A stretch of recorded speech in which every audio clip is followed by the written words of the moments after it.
Tonight's story begins on a perfect Christmas Eve. Snow was falling like powdered sugar, blanketing the quiet town of Silver Creek. Inside a cozy, warmly lit home, 28-year-old Eliza Moore hummed along to carols, her hand resting on her 8-month pregnant belly. She loved Christmas more than anything, and this year was special. She was waiting for her husband, Mark, to return from a last-minute errand, and a tiny, perfectly wrapped gift for their unborn child sat glistening under the tree. Around 7 p.m., she called Mark. "Hurry home," she'd said, her voice full of warmth. "Dinner's almost ready." He promised he would, but he never made it. His car broke down in the thick snow just 5 miles from home, leaving him stranded.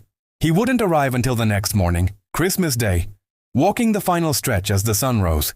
When Mark finally pushed open the front door, he was met with an unnerving silence. The house was just as Eliza had left it. Dinner was half served on the table, now cold. The Christmas tree was still lit, casting a lonely glow on the presents beneath it. Her purse and phone were on the counter. Everything was in its place, except for Eliza. Her winter coat was gone, but her snow boots were still neatly lined up by the door. Panicked, Mark called the police. Their investigation turned up only one chilling clue.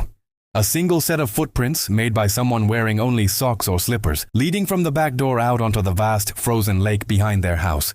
The tracks went out to the middle of the ice, and then they just stopped.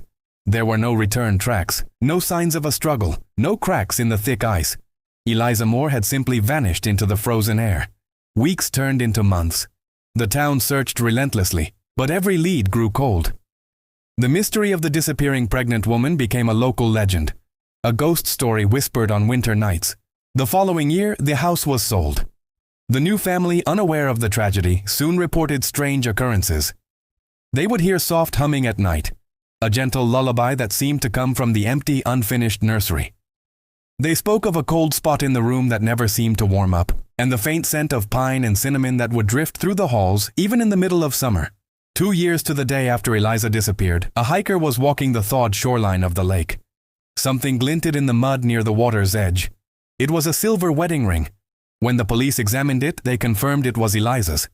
The original engraving read, "Forever yours," but now, crudely scratched beneath it, were 2 new words: "Not alone."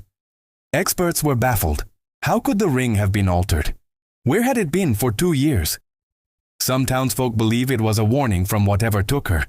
Others think it's a message from Eliza's restless spirit, forever tied to the lake, still searching for the child she never had the chance to hold.